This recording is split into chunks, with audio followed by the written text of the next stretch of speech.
conference over to Mr. Kavinder Singh, MD and CEO. Thank you, and over to you, sir. Good afternoon, everyone, and a very warm welcome to our Q4 earnings call. I hope all of you and your families are safe and healthy during these challenging times. Joining me today are Mrs. Akhila Balachandar, our Chief Financial Officer, Mr. Dhanraj Mulki, our General Counsel and Company Secretary. You may have looked at our Q4 results and investor presentation, which have already been uploaded on the stock exchanges as well as on our company website after the conclusion of the board meeting yesterday. I hope you have had a chance to go through them. Let me begin by saying that for some time now, we have been reiterating to our investors that our business model is unique, and now I can say with confidence it is resilient also. And I request the investor community to look at us from a different lens compared to the traditional hospitality players. As I have always mentioned, that traditional hospitality players have to deal with two things all the time. One is occupancy, another is debt. And you know, in our business model, we are a zero debt company, and occupancies anyway I will talk about later. So let me now begin by just giving some highlights. Despite the unprecedented and challenging times this year more than ever, if you really look at our performance, I would be able to prove this point that we are not only unique but resilient. Highlights of the year, starting with occupancy. As the lockdown restrictions eased off in June 2020, we have witnessed a very strong bounce back in occupancy levels across our resorts. In fact, we saw month-on-month improvement. And I have mentioned earlier that from December onwards, we started seeing 85% plus occupancies, almost on a month-on-month basis. And we closed this quarter with 85% occupancy. We are very encouraged as to how quickly occupancies have recovered. It illustrates two things: the desire of our members to visit our resorts, and also the fact that we had undertaken focus on two areas. As you know, Club Mahindra is a trusted brand over the last 25 years. Yes, in September 2021 onwards, we will begin our celebrations of the 25th year. We will complete 25 years. So we have gained the trust of our members, and more so during these pandemic times. The fact that we have been in touch with our members and also taken initiatives on safe stay at our resorts, on which I will talk a little later, helped us to get members back at our resorts. If I look at member additions, we added 4,789 members in Q4, which is on a quarter-on-quarter basis up by about 46% and 32% on year-on-year basis. The pace of our member additions accelerated every quarter, and we ended up with total member additions of 12,031 during the year. Our total base, cumulative member base, is now at 2,54,431 at the end of FY21. We are extremely gratified to see new members continuing to choose us even during these challenging times. Let me move on to our inventory. Our room inventory increased at the fastest rate to cross the 4,000 plus mark in FY21 with the addition of 465 rooms and stands now at 4,197 room units at the end of March 21. We have added 9 resorts in various states of India, starting with the fact that we launched Club Mahindra Asanora Resort in Goa with 152 rooms. The resort offers the experience of a mini water theme park with a lazy river, probably the only resort in the country with that kind of a theme. We also launched resorts in Kerala, a very beautiful resort in a place called Arakuti, which is just about 50 minutes drive from Cochin. We launched 3 resorts in Rajasthan, Jaipur, Ranthambore, Mount Abu. We had an old property in Jaipur. We have moved away from that, and we have a brand new property that we launched in Jaipur. In Gujarat, we have a place which is where we have this beautiful resort, which is amidst the forest. It's called Nitrang. Nitrang is just, by the way, 60 kilometers away from Statue of Unity, and we are seeing already very, very good, momentum in terms of occupancies at Nitrang. In Andaman and Nicobar, we have tied up with Symphony Resorts, and we have launched 3 properties there, which is in Havelock Neil Islands as well as Port Blair. And they again have got huge response during the times when we opened up, which was sometime in January. And we have also added a resort which is now really going to become even more popular with the Ro-Ro facility that we have in Mumbai. This is a resort in Alibag. It's called Tropicana Resort by Club Mahindra.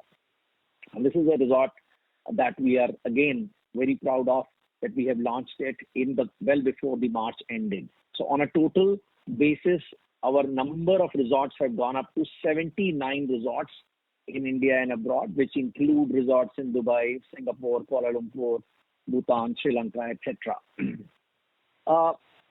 I must make a slightly forward-looking statement. We have very clear plans over the next 4 years to go up to 5,500 plus rooms from 4,197 today. And we will use multiple routes, whether we will acquire, whether we do our own development, and more on that later, because I'm going to tell you which are the projects that are on right now and more that will be starting. And we will also expand our existing resorts while parallelly taking very high quality resorts on lease and management control. The phase 2 of Goa Asanora project will complete this year. We'll add another 57 rooms to 152 rooms resort. Our Ashtamudi projects last phase will end this year, and we expect to add another 33 room units there. We are right now on very advanced stages of getting an approval for 150 rooms project in Ganpati Phule and near Ganpati Phule, a place called Undi Village, which overlooks the beautiful Arabian Sea. And we will also start our expansion project at Kandaghat, Shimla with additional 160 units. All these activities will go on as planned. Our endeavor, as I have mentioned always, is to curate new and memorable experiences for our members at Club Mahindra Resorts. By adding more rooms as well as resorts at pristine destinations across the country, we remain committed to offering immersive and unique leisure experiences to our members. If I look at revenue, our vacation ownership income has largely remained stable. As you know, it's an annuity income, particularly vacation ownership income, as well as the annual fee income. The resort income, by the way, recovered very sharply quarter on quarter as resorts opened to almost reaching pre-pandemic levels in this quarter. We have achieved profit before tax growth of 37% year on year in FY21, despite the extremely challenging environment. If I talk about our balance sheet and liquidity position, despite the crisis that we saw, we have strengthened our balance sheet and liquidity position. Our deferred revenue pool now stands at 5,081 crores. I always call this as unbooked income. If I were to take away about 550 odd crores, which is a deferred cost, which is sitting, about 4,500 crores of profit, as I can say, is sitting in deferred revenue, which will keep accruing over the years. We continue to have zero debt at a standalone level. We have also, as I was about to mention, we have improved our cash position to rupees 940 crores from 781 crores at the end of March 2020. If you look at in December, we were at 848 crores. Jan-Feb-March quarter turned out to be one of the best quarters, both in terms of member additions and occupancies and cash positions, improving to 940 crores. We have delivered industry-leading occupancies in quarter 3, quarter 4. Quarter 3, we were at 75%. We believe that this has happened despite the fact that there was no vaccine in sight during those times. We have been able to attract our members to our resorts, largely due to the trust and the safety factor that we espouse on. Going forward, as the vaccination rollout across the country picks up and travel restrictions ease, we believe we will see a very strong revival in domestic leisure travel, the likes of which we saw in quarter 3 and quarter 4. We believe that our occupancies will improve further and our member additions will actually grow faster. Given that most of our resorts are at drivable distances from cities and we have spacious properties and room units conducive to social distancing, we expect to benefit immensely from this revival. A very quick look at the consumer trends. We believe leisure will lead recovery. Vacations to domestic destinations will become even more popular. I did talk about drivable destinations. People will travel together and they will form their own bubble, extended families. We are seeing that in our resorts. People are also looking for resorts with flexible bookings and rescheduling policies due to COVID-19 related uncertainties. That will become an important factor. Trusted hospitality players like us will be preferred in view of the heightened safety and hygiene expectations. Moving on, let me just share with you some numbers. The total income for quarter 4 is at 255 crores, which has increased by 4% from quarter 3. And if I were to compare against quarter 4, we were stable. We were same as last year. Our resort performance, as I mentioned, has recovered sharply, and resort income consequently went up by 19% quarter on quarter and 8.5% YOY. This gives us huge satisfaction that people would want to come to our resorts and they would like to unwind and spend time with their family. The total income for the year is at 909 crores, so it has decreased by 13% YOY, mainly due to closure of resort operations, as I mentioned earlier. Despite that, we ended up delivering 37% growth in profit before tax for the full year. If I were to look at the profit before tax for the quarter 4, even there we saw an improvement by about 12%. Our margin has improved by 130 basis points to 12.7%. And if you look at profit after tax is at 1224.6 crores. Please do not compare it with the 30.5 crores in Q4 FY20, largely because they are not comparable. Last time in the same quarter, we had taken a decision to opt for the lower tax rate, and that led to some of the provisions getting reversed. And that is where there was a kicker that we got in the PBT, and the PBT moved up to 30.5 crores, and that was reported as PAT. If you really look at FY21, the happiness comes from not only the improvement in profit before tax by 37%, but also the margin has improved by 660 basis points to 18.6% compared to 12% in FY20. Profit after tax is at about 125.8 crores as compared to 91.5 crores in FY20. Of course, this is before this one-time impact that happened as a result of the transition into the new tax regime. The movement is up by 37.4%, roughly same as PBT rate of growth. And PAT margin has also improved by 500 basis points to 13.8%. I would say that a lot of our margin improvement has happened as a result of sales and marketing expenses being controlled. Our HFRP, Happy Family Referral Program, and digital really picked up momentum, 55% of sales in FY21 compared to 40% in FY20. And that has really been a big savior this year. Lease rentals, the total savings that we received during the year amounts to about 52 crores. 31 crores you will be able to see in the other income. These are the waivers from the long-term leases. And there were waivers and savings on short-term leases. They have been shown as reduction in rent expenses amounting to 21 crores. This is as per the accounting guidelines, and therefore you will see some part in the other income and some part in the cost reduction. If I look at other expenses, here again there have been major savings on account of reduction in resort consumption, energy, travel, conveyance, and other corporate overheads.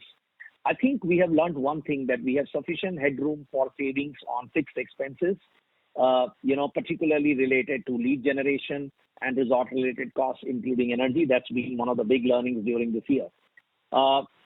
As I have always mentioned, that our focus is on quality member additions with higher down payments. That trend continues. We did see momentum in our 25-year product in quarter 4 that has been partially or rather majorly responsible for building up the cash that we built up during this year. Our cash flows from EMIs continued, tight control on costs. All of that helped us to actually move our cash position to about 940 crores. If I may pause here for a minute and then take you through the fact that what are the steps that we took to enhance the demand generation. While we had focused on running multiple demand generation campaigns such as Family Premier League, We Cover India, You Discover India. All of them have also helped us to build the salience of the brand, and that actually led us to this position that we are in. Our Bliss product, which is a 10-year points-based product, our Gozes product have also gained momentum during this year. I would like to make one, information available to you. It is there on the information in our investor deck. We have undertaken on a prudent basis a one-off cancellation of 14,782 members who are actually EMI overdue members from the past, from the cumulative base. Just to clarify, we added 12,031 fresh members, but from the past cumulative base of 250,000 plus, we have undertaken a one-off cancellation of 14,782 members. They were overdue, and we had done an assessment, and then we had taken a call that they are not likely to pay up, and that decision has been taken. And by the way, if I were to talk about the impact of that cancellation, since we are sufficiently provided for, the impact has been minimal, and it is at a total level of 20.3 crores at the P&L level. The impact on the income is to the extent of 8.6 crores, and the impact on the cost is at about 12 crores since we defer the costs which are there, and that impairment happens when we cancel the contracts. So there is a total impact of 20.3 crores on our P&L as a result of cancellation. This is all because of the very, very strong provisioning policies and very strong methods of assessing that who is likely to pay up and who is not likely to pay up. We believe this one-time action is necessary during these times. And I must also mention that our COVID-19 related safety measures, whether it is Safe Stay program, whether it is Bureau Veritas, whether it is Bureau Veritas certifying as COVID safe, and our Travel with Confidence program has done extremely well. Let me quickly move to Holiday Club Resorts. Holiday Club Resorts actually in Q2 delivered a positive PBT, but Q3 they saw their second wave, and Q4 there was a third wave. The good news is that the third wave is now in some manner coming to an end. They have situation in control. Vaccination is moving at a very brisk pace. 30% of their population has been vaccinated. Infections are now less than 100 a day, and they are confident of getting back into business with full force starting June, mid-June. That's the time the peak season in Finland happens. Our team in Finland, led by Ms. Maisa Romanainen, has done an amazing job of controlling the costs.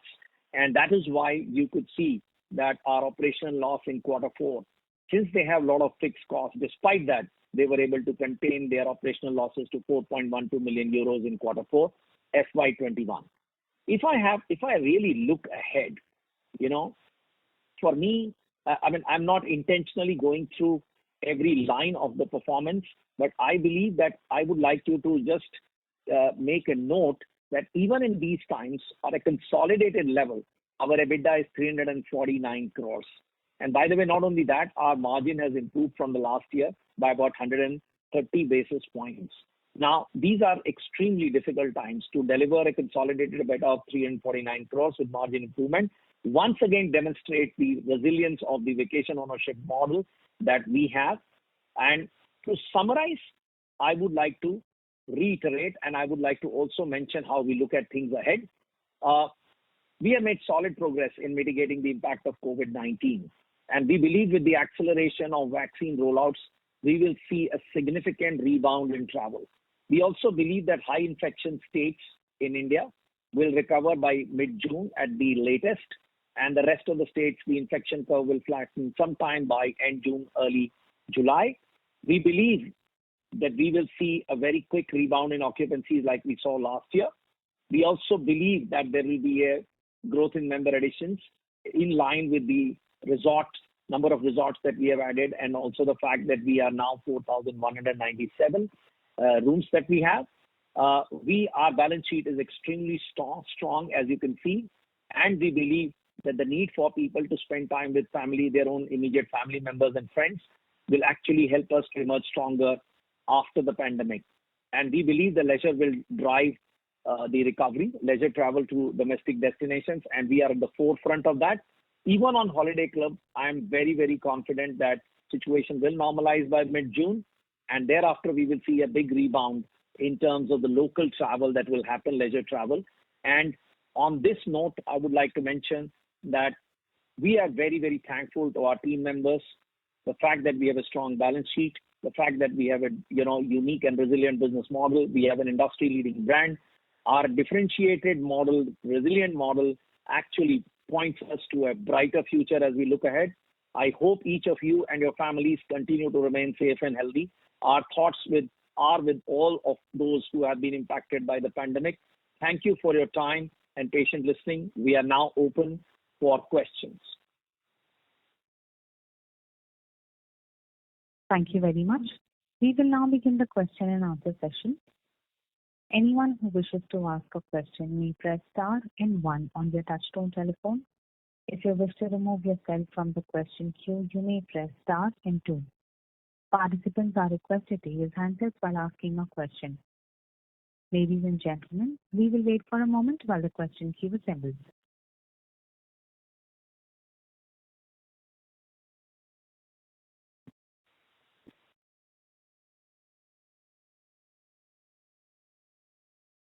The first question is from the line of Nihal Jham from Edelweiss. Please go ahead. Yes, thank you so much, and hope the management and the entire team at Mahindra Holidays is keeping safe. So the first question was on the cancellation of these members, the 14,000. On the P&L impact of 21 crores that you mentioned, so all of that is purely hit the EBITDA, if I understand the accounting right. Just wanted to get clear on that first. Akhila, would you like to clarify? Yes. Yes, Nihal, the entire amount, partially 8 crores hits the revenue line and around 11 crores hits the expense line. So it's all within the EBITDA line. Your understanding is correct. And the 11 crores is in the other expenses is how it has been adjusted. Sales and marketing and other expenses. Understood. It is split between the two. That's helpful. The other thing on this is that would you say that these 14,000 members that you have cancelled is more because of the situation that happened after COVID, where these members stopped paying after COVID, or is it that they were showing up in the system earlier, maybe now you've taken the course? Just a sense on how is it that the choice was made? No. So Nihal, the way we handle this, Kavinder here, the way we handle this is that we have a very strong program on keeping an eye on our overdue members, and we have provisioning policies. So if you think about it, even after cancelling 14,000 members, the impact is only 20 crores, which means we are seeing, and watching, and every quarter we are making appropriate provisions. It is just that COVID, in our view, and by the way, we had engaged Accenture this time around to do a very deep assessment, because there are times people pay up and there are times people say, hey, let me think and come back. And so while we are constantly at it, we have a very strong retention program. We have very strong win-back program. Now, when the retention program teams and win-back programs teams come back and say that, listen, COVID has in some manner affected the ability to pay, we felt it was prudent to take a decision. Had it not been for COVID, we would not have looked at this kind of a cancellation. That is a straight answer. That's helpful. I'll just quickly try asking two questions and I'll come back in the queue. One is that what was the AUR for this quarter? Akhila? You're asking the AUR for the quarter? So Nihal, good question. So in quarter two, if you remember, our AUR was around 1.6 lakhs. In quarter three, it moved to around 2.6 lakhs. And if you remember, in quarter two, we sold more of the 3-year products. And post that, we have been focused on moving back to the flagship product, CMH25. The good news is that in quarter four, our AUR has come to around 2.93 lakh rupees. So I think we are on the right journey there, and that is something I would definitely like to share with you. That's helpful. Last question from my side. Mr. Kavinder, I think a couple of years back, or maybe before that, one of the thoughts was to look at taking up management contracts. Not sure when exactly. So one question was on the expansion, if that is also an incremental line that we'll explore. And second is, when you look at the 5,500 rooms that you're targeting in the next 4-5 years, have we become open now to looking at much more leased rooms than what we were earlier? Traditionally, it was a 70-30 split, but I understand that this year, obviously, that split is more in terms of leased rooms. So just your thoughts on that, and I'll be done. Yeah. Okay. So, Nihal, just to give an idea, we have always been believers of delivering a very high quality experience. Now, the method of delivery of experience could be through building your own resorts, through buying, upgrading them, and even when we take a resort lease, the resort has to meet the standards we have in standards, process, measurement process, and on that, what we do is we have a very strong upgrade program. We in fact call it PIP, Product Improvement Program.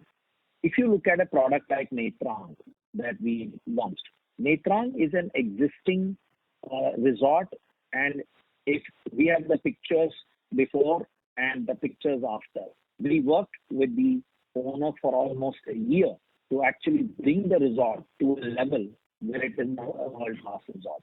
Same thing we did with Arakuti. So our idea is very simple. Even if we take a resort on lease, can we bring it to the standards that the owner would be proud of, Club Mahindra members would be proud of, and all of us would be proud of? Now, this means investment, but it is all on lease rentals. The rentals are fixed, and that is a very steady stream of income. We are affected by the various in-town. Sorry to interrupt. Mr. Kavinder Singh, your audio is breaking, so we couldn't hear you well. Okay. Sorry. I have been in the same position. I don't know. Anyways, is it better now? Are you able to hear me clearly? Yeah. Okay. So I was saying that we have taken time to build the resorts to our level, basically refurbish and upgrade the resorts to our level. And resort inventory pipeline. But back to your earlier question of taking resorts on management. By the way, all the resorts that we operate, or whether on lease or whether they are on our own, we manage them anyway. But your question is on taking a property on management, which means the risk of occupancy lies with the owner. That model is not being looked at in Club Mahindra. It's a separate vertical that we are looking at, and we have mentioned earlier. The idea of that vertical is to stand alone, stand on their own feet and create a brand which will, obviously will have Mahindra's name, but may not be necessarily Club Mahindra. The idea is to create a brand there in the leisure destinations where Club Mahindra will take some inventory, and advantage would be that our hospitality credentials are well established, which will help in that brand. It will be an asset-light model of getting inventory for us. And most importantly, we'll be able to target the customers who would come into that resort that would be operated by a separate entity. So that business has yet not been flagged off because of the various reasons, because of the COVID, etc. Right now, we are focused on growing from 4,197 to 5,500 plus in 3 odd years through the methods that we have today, which is build your own, expand existing resorts, acquire, as well as take resorts on lease, but refurbish them, have a product improvement plan, and bring them to our standards and manage them. That's very helpful, sir. Thank you so much. Thank you. Thank you. The next question is from the line of Aditya Bagul from Axis Capital. Please go ahead. Hi, good afternoon, Kavinder sir, Akila ma'am. I hope you and the entire club family are doing well in this pandemic. Kavinder sir, I had 2 questions. First, on the cancellations that we've seen. If you can give us some color, I mean, Nihal did ask some questions, but I wanted to get a little more details into this. If we try and back calculate the 8.5 crore rupees and try and figure out what is the per member sort of a revenue derecognition that we've done, that brings us to a lower number. So is it fair to assess that most of these members have been either Bliss or GoZest members? Actually, Aditya, that's not true. That's not true. First of all, the reason that you are getting a very low number, and which is what I was trying to hint to Nihal, is that our provisioning policies have been thought through very scientifically. As we see deterioration in our debtors, if at all, we continuously on a regular basis keep providing. And if and when we have to take a decision to cancel, because we have a retention program, please, as you know, in our business, these are receivables, but remember, members cannot visit our resorts if they are not up to date in their accounts. So anyway, their product is forfeited the moment they become overdue, even if they are 1 month overdue. Even in fact, they are 1 day overdue.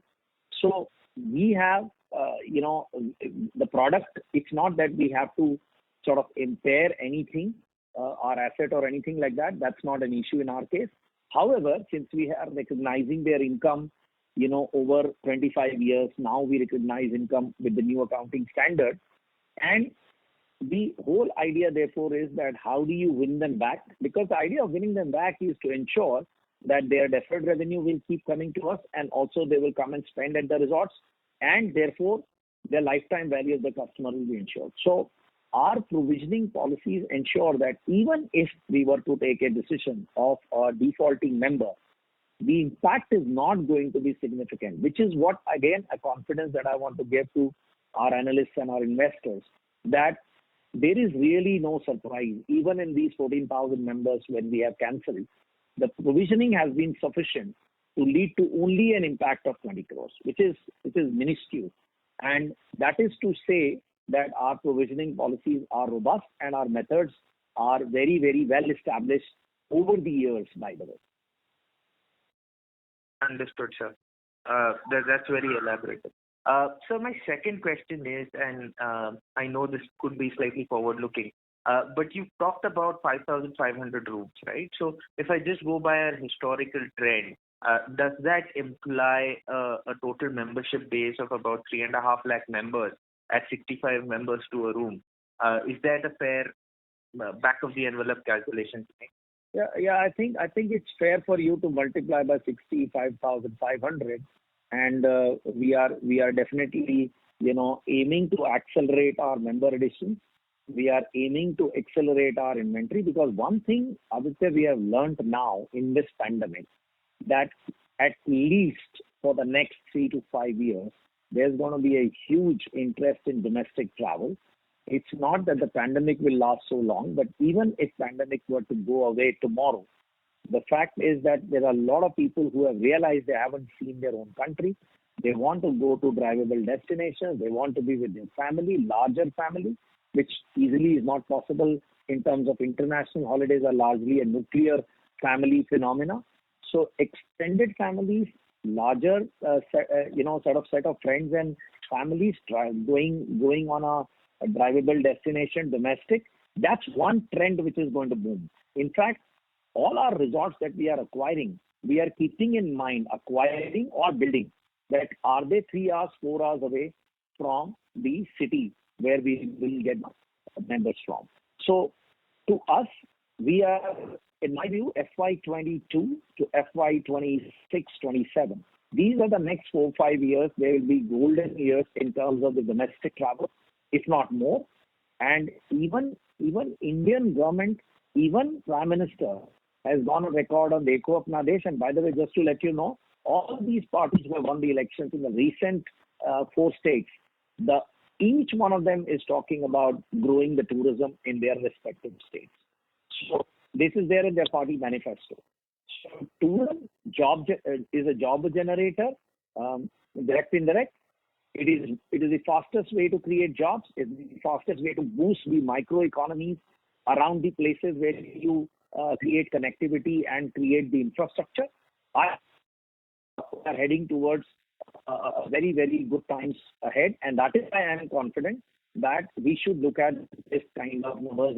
Actually, if you notice in our investor deck, we have written 5,500 plus. We are not wanting to stop at 5,500. We want to go even beyond. If we can, why not 6,000 in the same period? That's very encouraging, sir, and kudos to that. Sir, my last question is more to do with, we've been hearing that there are several talks of a rejig that is happening in the Mahindra group. So just wanted to get your sense on whether there is a change in terms of mandate that we've received from our largest shareholder. So I must say that there is continuity in change. Even prior to the change, the belief was to generate value for, and we are all governed by one philosophy, which is never changing, which is Mahindra Rise philosophy, which is about creating value for all stakeholders in a way, and enabling people to rise. And all stakeholders, whether it is our customers, whether it is our vendor ecosystem, whether it is our employees, whether it is our society. And that is why you must have seen on our investor deck a clear section on ESG. In my opening remarks, I couldn't talk much about it because I wanted more time for questions. But we have this time in our investor deck talked about what we are doing on the ESG area. So the philosophy of RISE is unchanged. Yes, there is a focus clearly on the statements that you may have seen on the financial prudence and discipline. And by the way, the good news for you, since you are tracking us, we have anyway been following the path of generating high returns on equity, high returns on capital employed, as well as building our balance sheet position. You know that in 5 or 6 years, we have moved from 26 crores cash on hand to about 940 crores of cash, while we moved our room count from 2,400 to 4,197. So we are well on our way to meeting the aspirations of the group. And we are one of the growth gems, by the way, identified by the group. And we believe that we are looking at a great future ahead. Thank you, sir. Thank you so much. Those were my questions. Wish you all the best for the quarters to come. Thank you. Thank you. Thank you. Thank you. The next question is from the line of Deepak Lalwani from Unified Capital. Please go ahead. Hi, sir. Thank you for the opportunity. I had a couple of questions. So my first question was on cancellations. As 45,000 members are still on EMI plans, just wanted your understanding if these are standard customers who have paid ASF and overdues in the last 6 to 9 months, or could we see more cancellations coming forward? Okay, just to confirm to you that these are not ASF customers.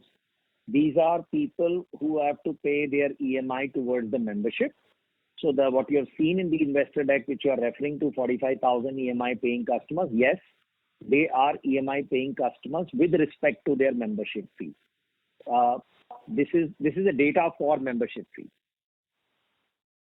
Okay, so do we see any stress in these members who might skip their overdues coming forward? As far as our understanding is concerned, as I mentioned earlier, we don't see. That's why they are there. Number one, we don't see any stress. Definitely, as time moves on, this assessment happens on a continuous basis, and we have very strong provisioning policies under this estimated credit loss methodology. That is why when we cancel 14,000 odd members, the net of the estimated credit loss was only 20 crores. So what we do is, and whatever you go through our journey over the last 5, 6, 7 years, whatever data we are putting out, you will see that we have been following consistent policy on provisioning.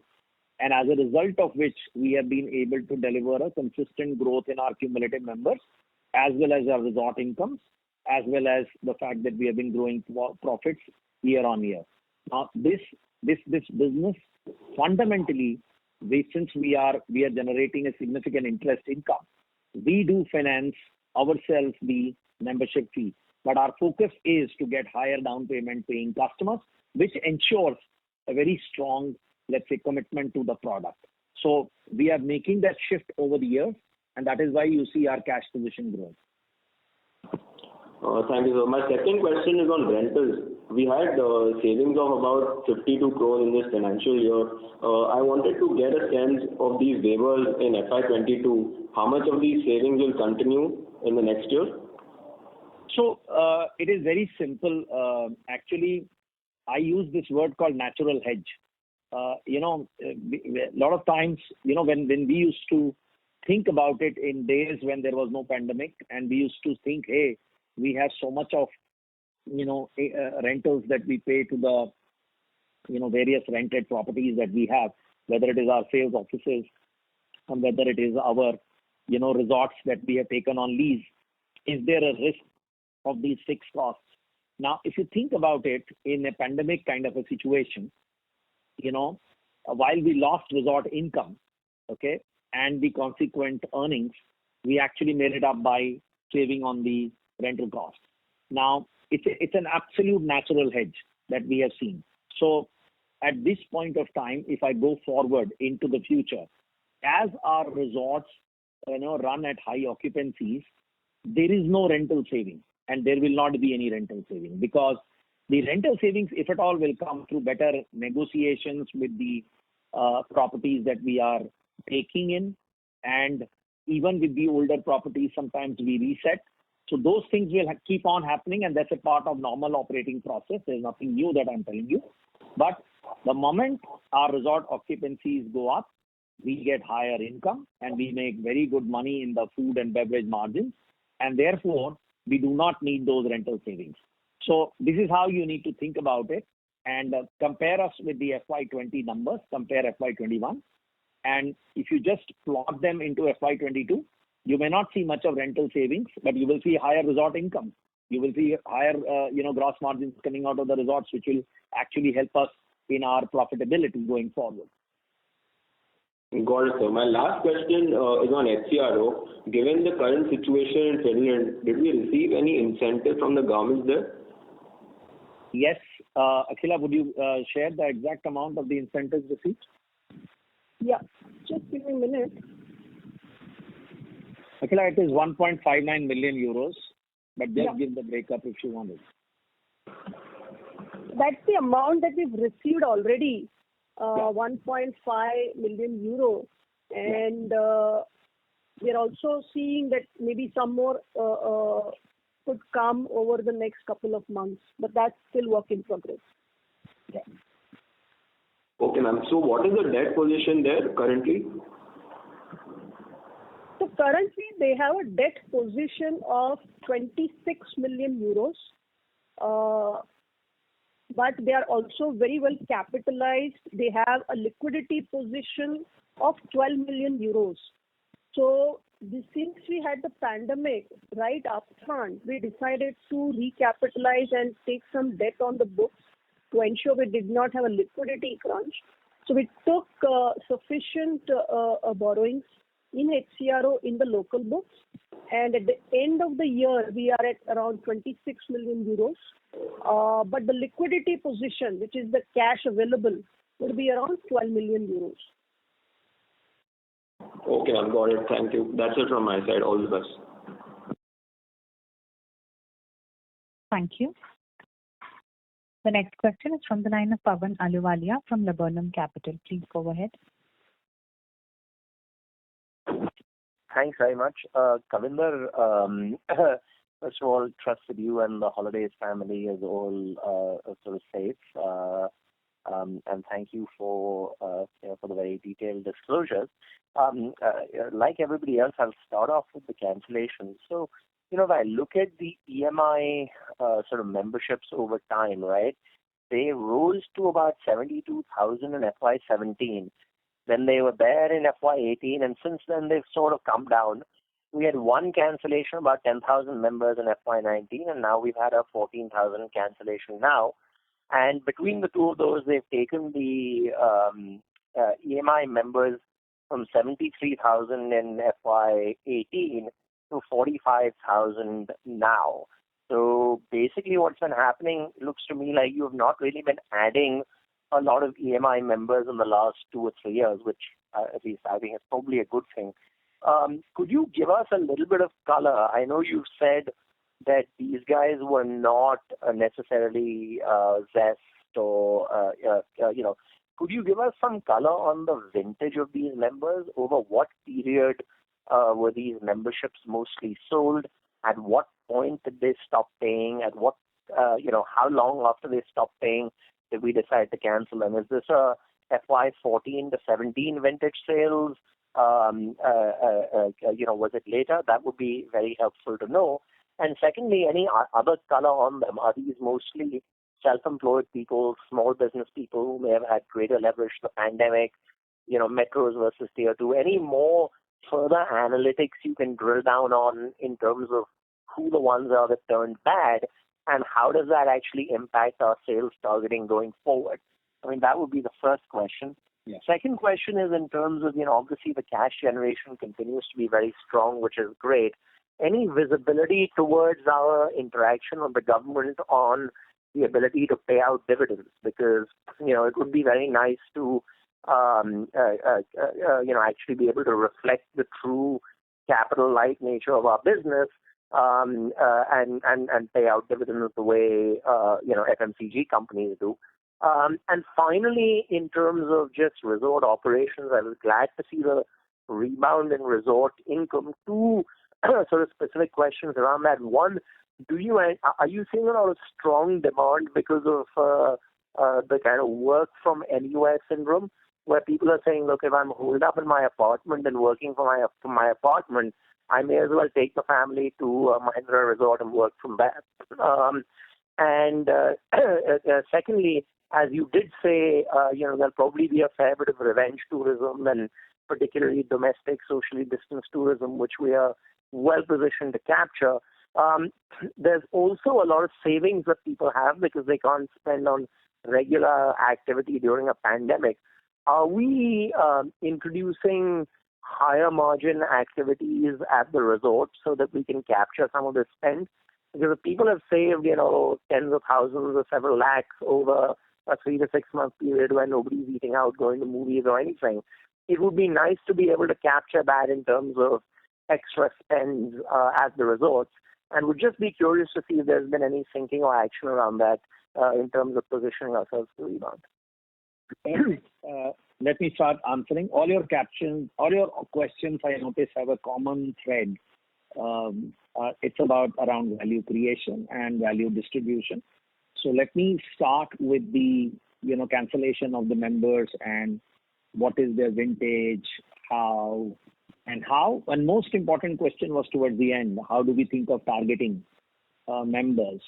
And so the answer is like this, that most of these people are businessmen, small businessmen. And to be honest, I don't have tier 1, tier 2, tier 3 data, but largely in our membership base is from tier 1 and tier 2. So they have to be between these tiers largely. Tier 3 off late is growing. That's something that we are noticing. But coming back, these in terms of vintage, we have a policy which is obviously internal to us as to aging of the people who are overdue. Please remember, our product is such that we are, not a high frequency usage product, and therefore, if someone is not paying up, often we get this answer saying that, hey, when I'm coming to resorts, I will pay, and then we say, you are supposed to pay in time, and the guy says, okay, I will, and then again, we need to follow up because. While there are in some cases the electronic mandates there, sometimes the mandates are not there, and people are saying, whenever I want to go, I can always pay up and go. Of course, there is a bit of a penalty, but people are saying fine. Now, what we noticed was that people who are running their own businesses and sometimes liquidity position is tight, they're saying, hey, we don't know when are we going to go to holidays next. I mean, there are people who may say that, hey, this will lead to revenge tourism, and a set of people are saying, I don't know when I will feel comfortable to venture out of my home.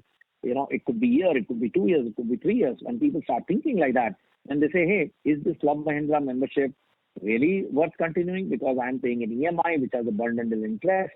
And then, of course, why should I sort of pay? And then that is where, we see. And that is where we did a one-off exercise of assessing, talking, and obviously we are a hospitality company. We cannot sort of, do anything to hurt our relationship with the member. Once we realize that the member are not going to pay, we are constantly providing. But after a point in time, we take a decision and we say, hey, this is not going to come back. Let's take a decision, because in any case, no point in keeping on your books a set of members. And the good news which we already shared with you is that we anyway built estimated credit loss, which is built into our financials in the past. And therefore, the net differential from the estimated credit loss was of the order of 20 crores, which is what you saw. So I would say this is all I would be able to say at this point of time about these members, because there's a lot of analytics that we do internally, and that gives us pointers towards. So by the way, we have already started increasing our focus on people who have little stabler, revenue streams of income, which is corporates as well as salaried class. And we are seeing that shift happening already. But you know what? If a small businessman wants to become a member, we are not going to say no. That's very clear to us.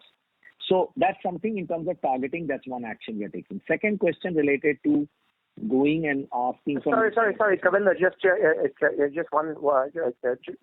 one thing here. What I'm trying to get at is a clean rate of member addition, right? So that's why I'm trying to understand the vintage during which these memberships were sold. Were these mostly memberships sold in the last 2 years, in the last 3 to 5 years, more than 5 years ago? Any kind of rough indication you could give us of that? Typically, our EMI plans are for 4 years. Most of the people would pay their EMIs in 4 years' time. Okay. And you could, after you have paid your EMI, obviously you cannot be EMI overdue. Right. So if that is an answer in your, in my way of giving an answer. If I were to move on to the dividend side of the point, which is the Ministry of Corporate Affairs. So I must say that a lot of work has been done with the Institute and with the Ministry of Corporate Affairs. The work is still ongoing. There is no update, unfortunately, because of COVID, because there is some level of pause in these matters.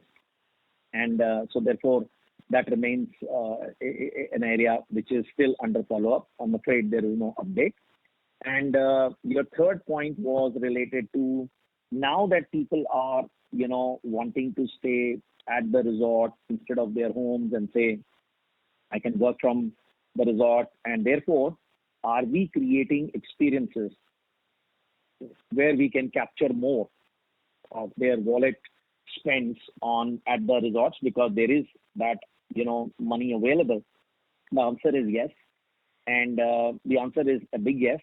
We have plans, programs, initiatives where we are able to predict who is likely to spend how much in their holiday.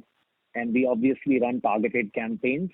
We offer them, unique bundled offers for food, beverage, activities. We are also doing a lot of outdoor activities, which are also one for well-being, and second, over a period of time, people find them useful, and they are. So we have paid outdoor activities, we have unpaid outdoor activities, and that's how we do it.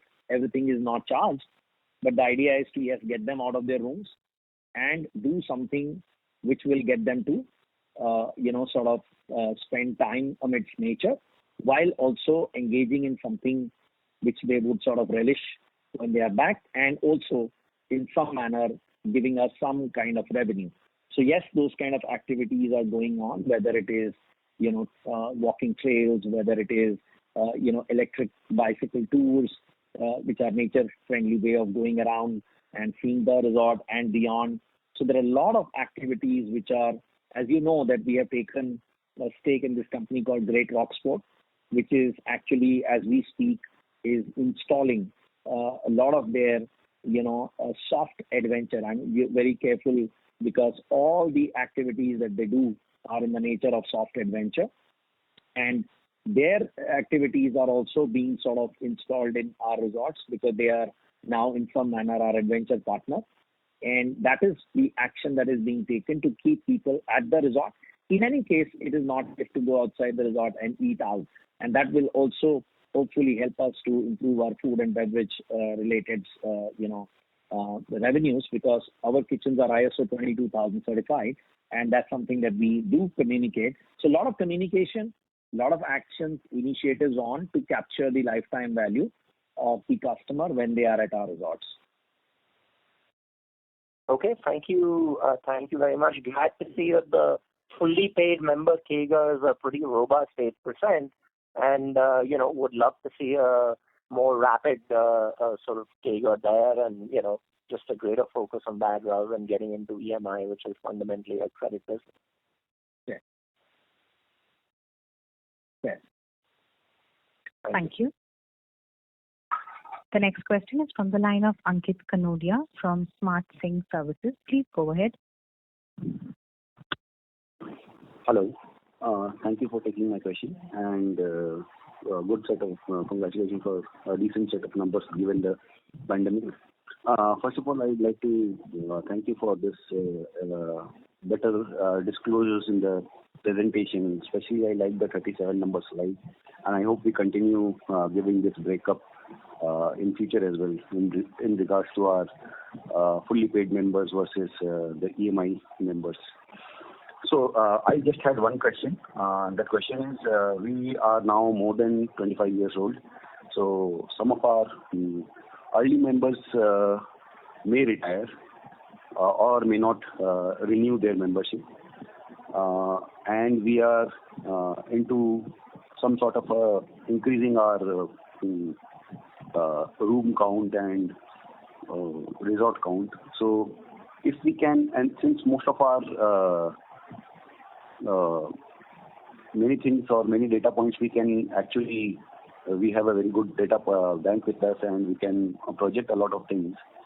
Can we give some more clarity maybe from next quarter or so, wherein how do we see our membership going forward, assuming some sort of members maybe who will be renewing or may not be renewing, some sort of a working there, and how we plan to raise our inventory, and how do we see our inventory, maybe that metric of inventory per the room per member ratio, how do we see that going over the next 3-4 years when we plan to aggressively expand our inventory, and how do we see our cash moving, because right now we are sitting on 900 crores, and even if we plan to say, as we have announced, at around 1200 to 1500 crores over the next 3-4 years, but still after even investing that, the kind of business model we have, we would be still left with a lot of cash, maybe around 400 to 500 crores after 4-5 years. So how do we intend to use that cash? If you can give some clarity on these 2 points, that would be great. Thank you.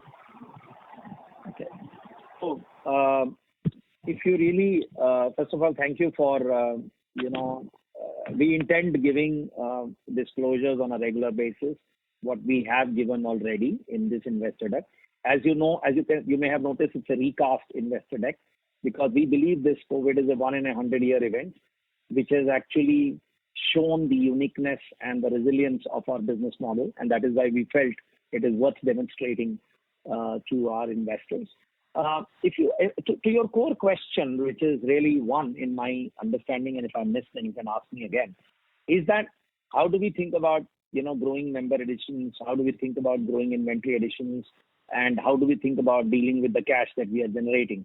So, if I think from a cash standpoint, the cash movement, positive movement, is largely a function of two things. One, the way we are running the business in terms of the kind of members that we are getting with higher down payment, plus the fact that our collection efforts are also done in a very, very meaningful manner. And third, we are also making our proposition very, very robust, that people would like to enter our resorts and enjoy. And therefore, they will pay up the annual fee. So the renewal part is not much of a, let's say, concern, because the annual fee, yes, there are times when people don't pay, but when they want a holiday, they have to pay, because they cannot use the club facilities if you don't pay your annual fee. So the good part in our business model, which is inherent, is that our asset is lying with us, unlike in lending, where your asset is with the person whom you have given the debt. So asset is with us, and you cannot use the asset if you don't pay. So eventually people pay, and if they don't pay, yes, we have strong provisioning policies. So that should give comfort to investors that our provisioning policies are strong. By actually doing this one-time cancellation, we have, and also sharing with you the amount and to the extent of impact. We have also demonstrated to the investors that we are very, very prudent in our provisioning policies under the estimated credit loss methodology. Very proven methodology which has stood the test of time now over the years.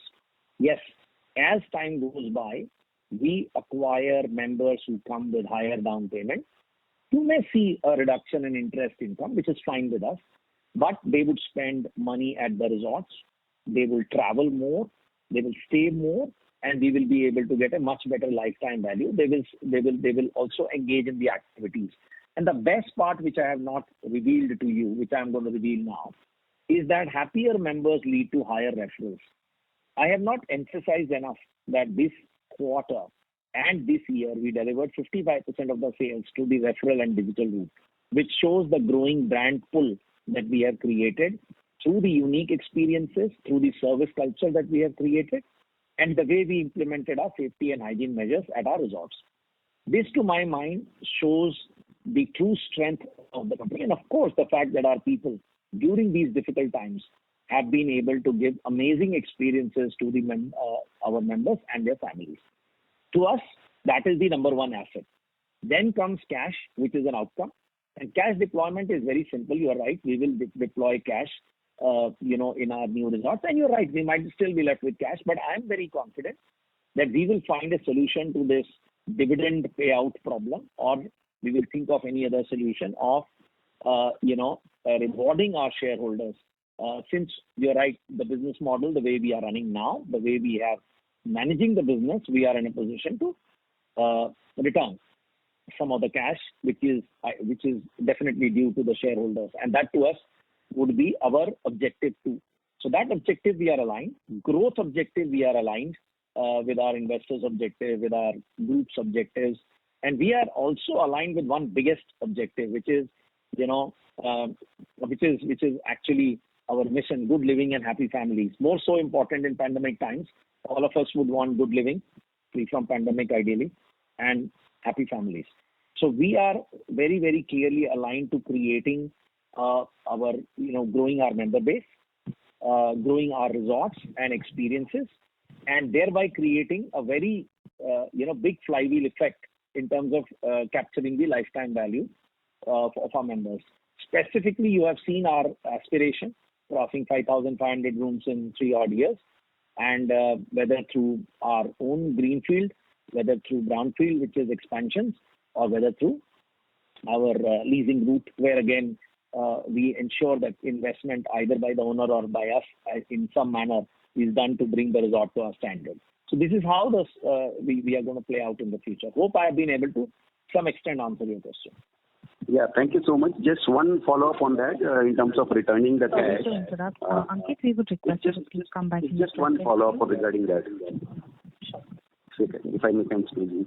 So regarding the cash which you are talking about returning, since we have around 67% holding, can we also expect a buyback, because the valuation of our stock is anyways very attractive for many years now, and whenever the issue with the company law is the ROC is being sorted, and whenever we are eligible, can we expect a buyback also, or only we are looking for dividends?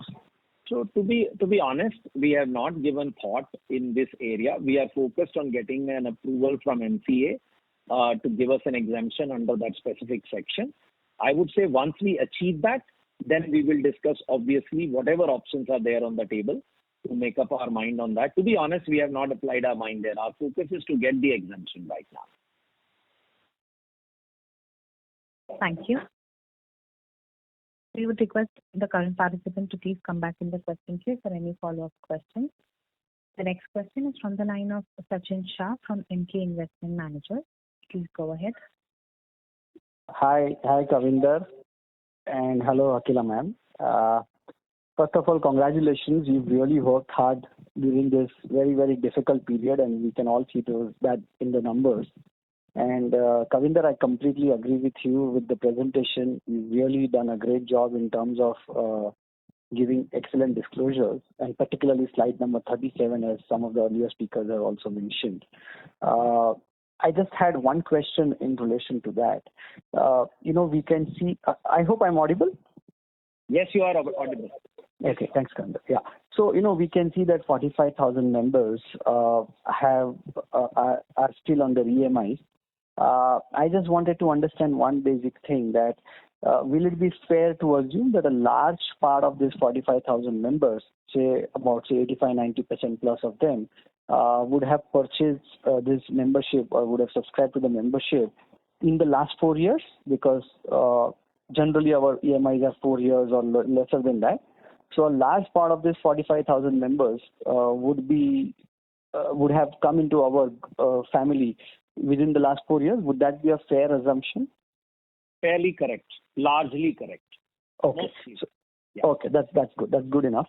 That's one. A related question to that is that we have debtors of almost 1,200 crores, and so will it also be fair to assume that a large part of this 1,200 crores, I understand there might be some ESF and all of that, but still, I'm saying 80% plus, even if not 90% plus, 80% plus would be from this 45,000 membership fees?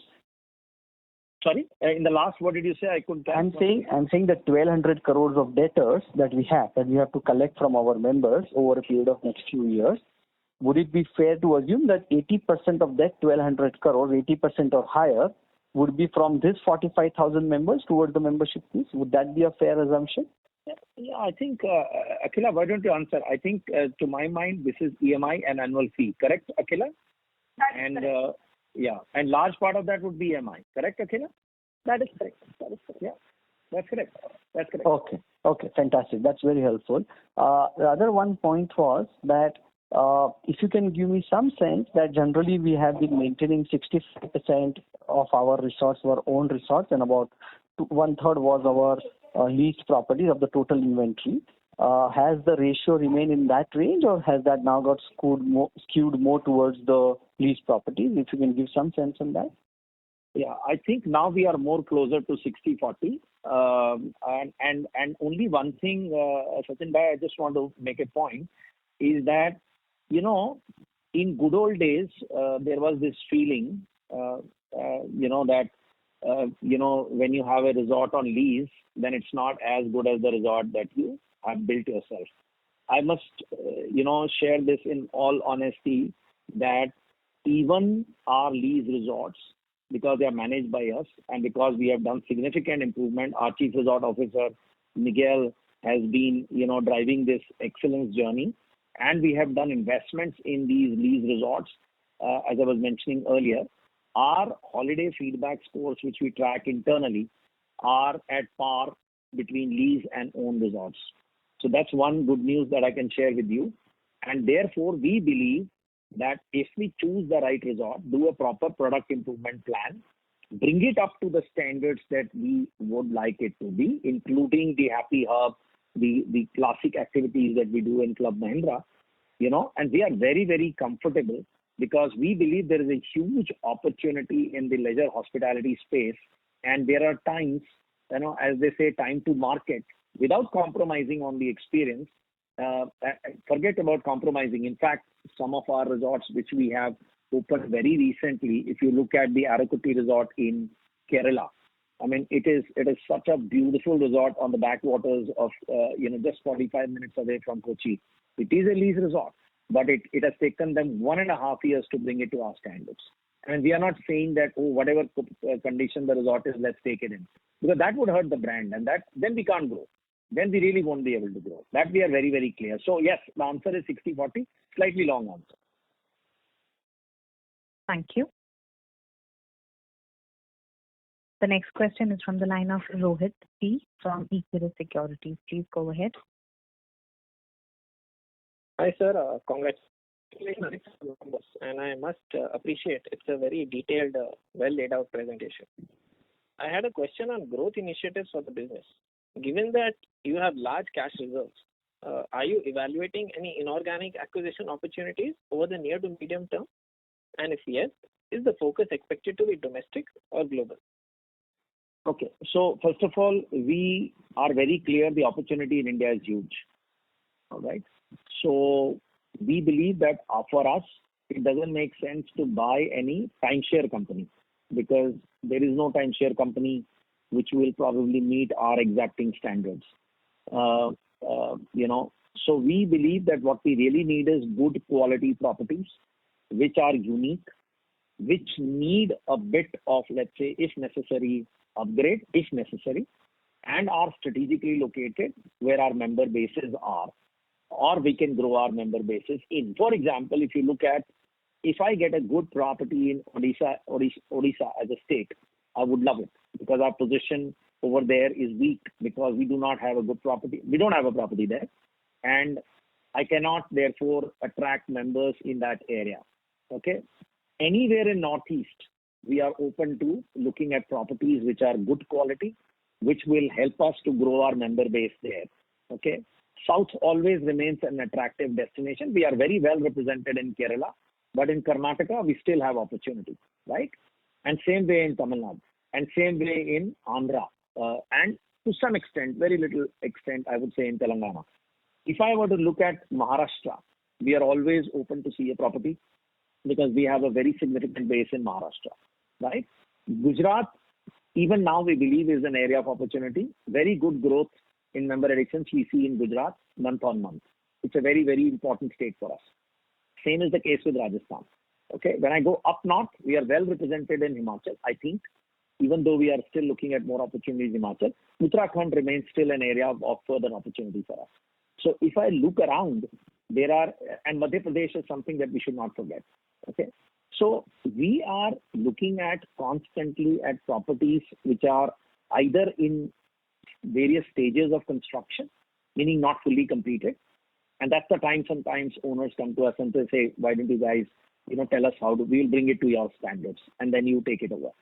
So that's something that we like and we love that idea because then we can shape it the way we want it, right? And similarly, if there is a ready running good quality property coming at the right price for us, again, we are open.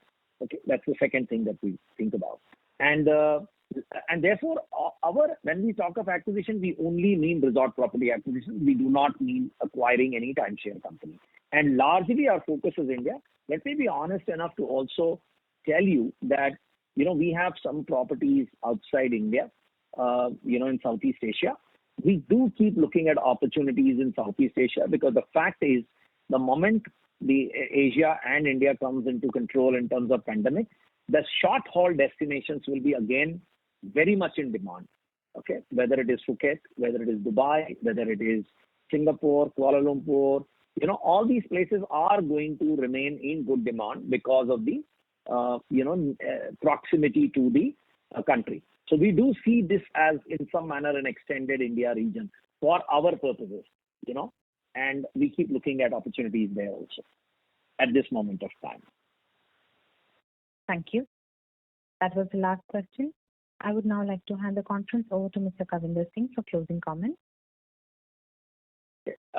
Thank you very much for taking time and listening to us as a team, and more importantly, showing interest in our company. We remain grateful. We learn from your questions. We keep improving based on your questions. As you can see, we have improved our investor deck. It has all happened because you ask us questions, you make us think, and we believe that this is the journey that we are on of continuous improvement. And on this note, once again, wishing you safety, good health, and we believe that this pandemic second wave at some point of time will also come down at the same rate at which it went up. This is how the second waves are around the world, and the good times shall come. Recovery will happen, and we are very, very confident that things will begin to look up again for leisure travel. And thank you for taking interest in our company. Thank you. On behalf of Mahindra Holidays and Resorts India Limited, that concludes this conference. Thank you for joining us, and you may now disconnect your lines.